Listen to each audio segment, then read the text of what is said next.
So the other week I made a video about Walmart's new line of overpowered gaming desktop PCs. And I was basically just trying to speculate and infer as much about these builds as possible with relatively little information. Just looking at the online product pages, the incomplete spec lists and so forth. But today, we actually have the real deal here in our studio. I purchased the $1,400 PC that I was looking at online in the first video and brought it here so that we could take a closer look at these gaming rigs from Walmart and figure out what they're really made of. I don't know what to expect really. It's still sealed in the box. Like, I just hope I didn't waste $1,400 on one video.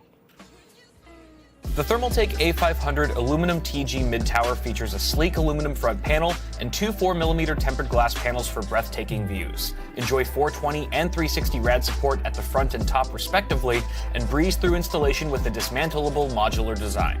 Step up your case game with the A500 aluminum TG and click on the link below for more info. All right, let's do it. Let's gut this sucker. I have to wait, hold on. Are there any? Okay, you can't see my shipping address, right? Why am I asking you that? Now you're definitely gonna be looking for it if you weren't already. I'm pretty sure we're fine. I purposely, oh, that's an address that I almost showed you guys. All right. I purposely didn't unbox it before filming. I wanted to get this on camera because some of you guys might be curious how exactly this all works from a big company when ordering a gaming PC from a big company like Walmart. Let's see here. So far, it's pretty standard to most system integrator experiences. All right, cool. So we've got sort of a, okay, that's clean looking. And then on the other side, it's giving me a water cool vibe here. Hopefully that means the temperatures are good. I'm gonna tilt it down so you can see. This is the first thing I see when I open the box. Oh, hey, this is interesting. It's a quick start guide. This is actually not very special. I'm just not used to unboxing pre-builts. And for the record, I should have said this already, but this is the DTW1. This is their lowest end gaming desktop, which is still a hefty $1,400. But for that $1,400, you get a Core i7-8700 6-core CPU and a GTX 1070 from NVIDIA. We don't know who the add-in board partner is. I speculated that it was Gigabyte. You guys should definitely watch the part 1 video if you haven't yet, because then you could see how correct or incorrect I was at all of my predictions. Hey, look at this foam. I like this. I like the foam packaging. It's very heavy duty. Seems like it was well taken care of in shipping. There's virtually zero damage on the actual outside box as well. All right, what's in here? We've got, oh, hey, look at this. RGB. We get an RGB strip in there, or some sort of RGB element with instructions. LED light controller. Look at that. Very interesting. Okay, I wasn't expecting like an actual RGB remote in here with an AC cord, of course. All right, here we go, guys. Y'all ready for this?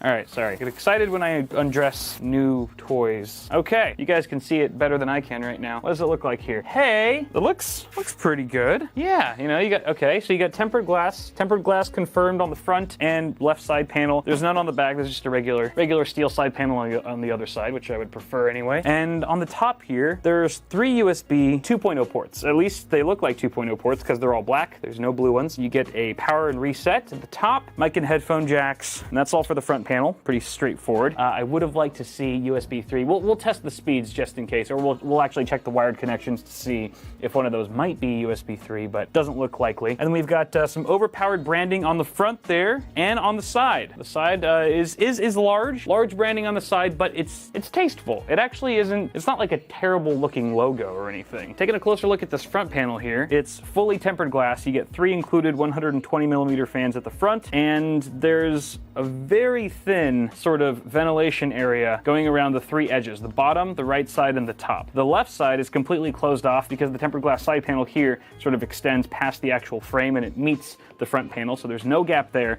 but there's a very thin gap along these 3 edges. So it kind of looks like the front panel's floating a little bit, but I'm a little concerned that this gap is way too narrow to let a lot of healthy airflow in. Those front fans are going to be choked for sure. Of course, I'm not going to validate this until a future video where I actually do proper testing. Once the dust settles from Thanksgiving, rest assured there will be a follow-up testing video. Oh, and side note, I just realized that there's 0 dust filtration at the front whatsoever, so prepare to clean this thing often. All right, let's take the tempered glass side panel off. It's a very odd position to remove a side panel from. I'm sorry, PC, you should not have dropped the soap. All right, actually, before I take the side panel off, I'm gonna change the camera angles because now that we're done with the unboxing, we don't need these wide shots anymore. So let me tighten it up for you.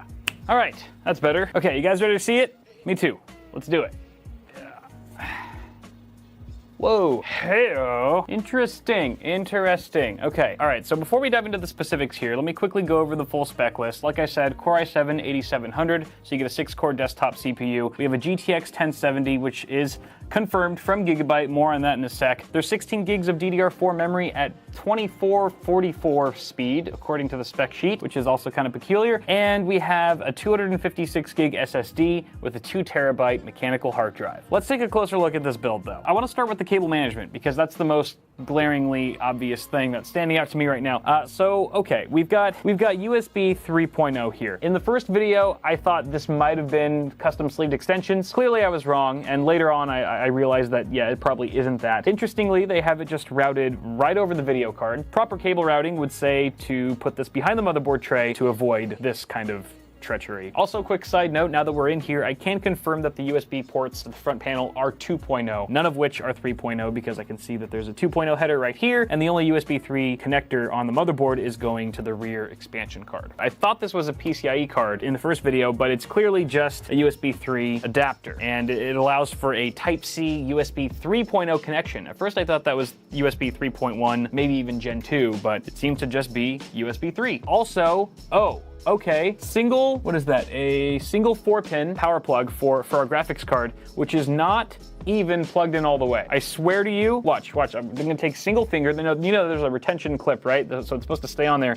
One finger, disconnected. Definitely wasn't even clipped. This would not boot right out of the box. I don't know if that happened in shipping or if whoever was building this just failed to unplug. It has to be the builder because there's no way. Once it's clipped in, it's not gonna come out in shipping. Maybe it could. If you guys have any experience with that, let us know, but that's I guess a strike. Whatever, we're not keeping score here, but that is a little concerning that the graphics card power was not even plugged in. So, yeah. Is the CPU plugged in? Yes. Okay, good. By the way, the CPU is only using a 4-pin. I should say the motherboard only has a 4-pin connector for your 12-volt EPS for the CPU. There is an additional 4-pin connector coming off your power supply, but your motherboard only supports 4-pin, which is fine because you're not overclocking this. You can't overclock the 8700 anyway, so that's all fine there. The rest of this cable management, though, is kind of sloppy. It's kind of sloppy for sure. The 24-pin cable's fine. Not much you can do there, but the 2 SATA cables are really loose. They could have been taut, a lot more taut, and they're zip tied to the cable, the power cable for the video card, which is just kind of bizarre. And then this thing's just kind of hanging off. That could have been cinched down a bit. The zip ties aren't even like fully tightened. Like this kind of looks like a rush job to me. Now granted, this is a very simple system, so it's not very difficult to go in and rearrange the cables, redo the cable management yourself. But again, if you're new to PC building, which you might be if you're considering buying a pre-built system from Walmart, then you aren't gonna really wanna deal with that. You're not gonna want to crack the side panel open in the first place. So it's just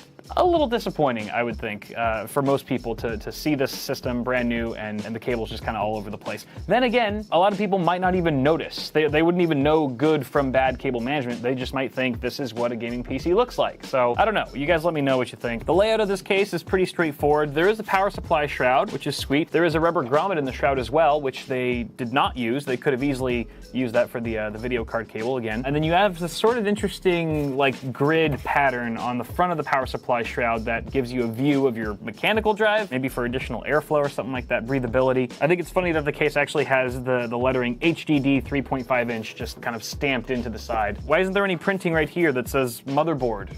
Just seems racist. Now the CPU cooler, as I predicted in the first video, is not an Intel stock cooler, which is good. At the very least, it's not that, but it is still a fairly entry-level, kind of dinky looking cooler. It's a small heatsink tower there with a 92mm fan, it looks like. I really get the sense that Walmart just tried to get the absolute cheapest aftermarket cooler they could find that would prevent the CPU from overheating, but would save them the most coin. And again, we'll verify all this stuff in a follow-up video. I also wonder how loud that fan is.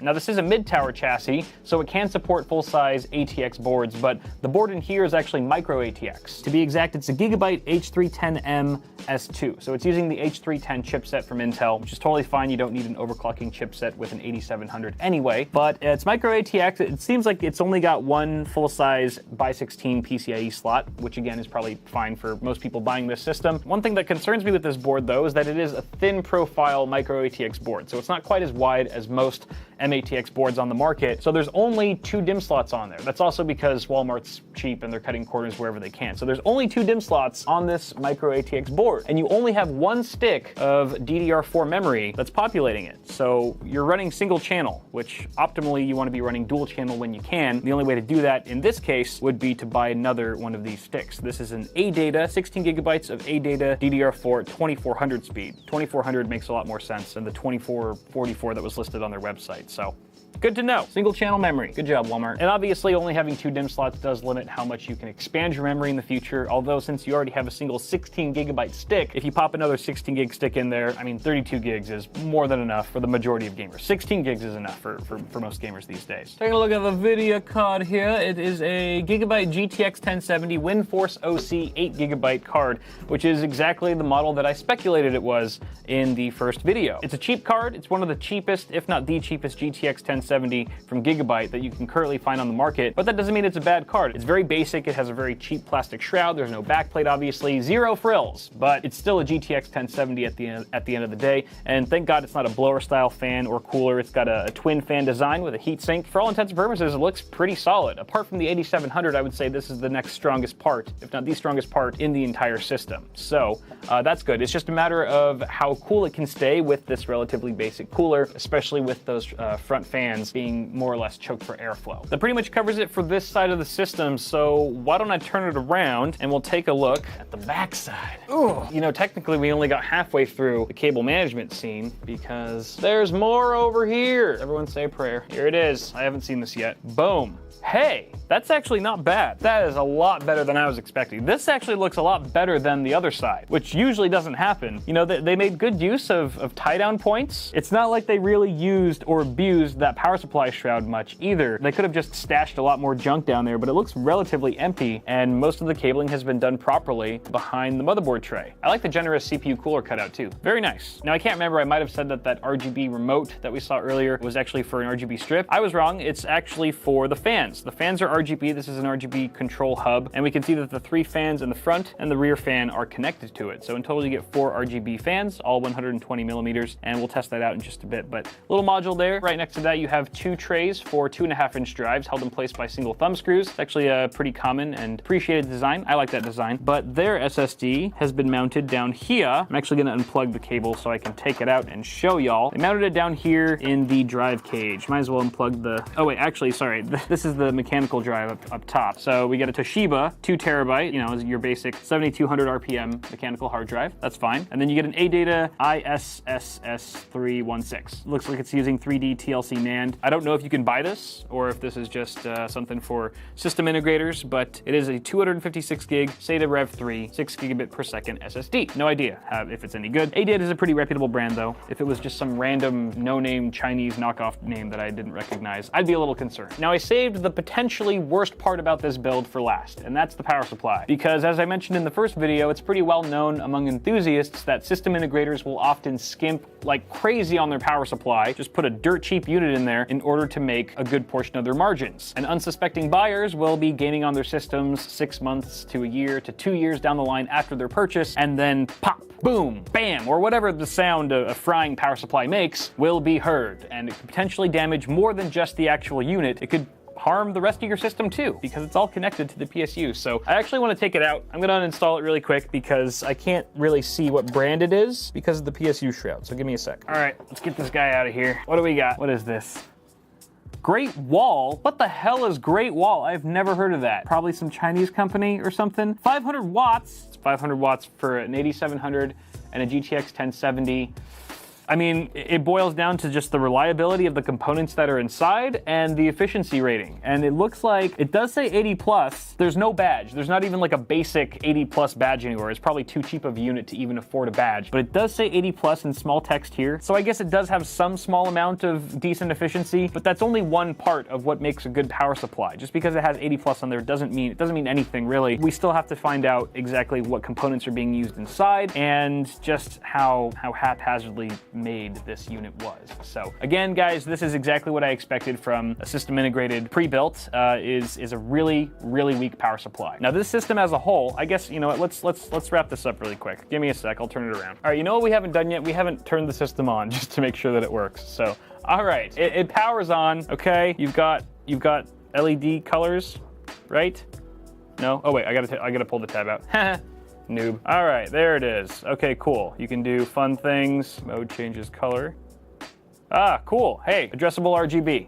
Look at that, not bad. Okay, so what's the deal with this thing? Now, I'm not gonna give a full review and say this is a review because it's not. I haven't even tested the actual system. We still don't know what the CPU temperatures are like, if this cooler's any good, what the GPU temperatures are like, if you're getting any intake from those front fans. But what we can say is that there are certain hardware shortcomings here, right? You don't get USB 3.0 on the front panel. You're limited to single channel memory out of the box. Your graphics card might not even be plugged in when you get the system because somebody else built it. And you have, quite frankly, the type of power supply that literally keeps me up at night. That's not to say that there aren't any good things about this system. It's cheap for what you're getting. For a Core i7 hexa-core CPU like the 8700, which just hauls ass in games, and the GTX 1070, you also only have one warranty to deal with should anything go wrong with the system. If you build your own rig, you've got 8, 9, 10 maybe, different warranties, different vendors that you have to contact should any part fail. But with this, you just go to Walmart. If the fan breaks, if the CPU F's up, whatever, it doesn't matter, you just go to one person and that's a lot easier for a lot of people. The last pro I can think of off the top of my head, which isn't really a pro to me because I enjoy this, is you don't have to build the system yourself. If you just don't have the time or the knowledge or the know-how, you don't want to bother with it, you just want a PC to game on, and that's fine. Not everyone needs to love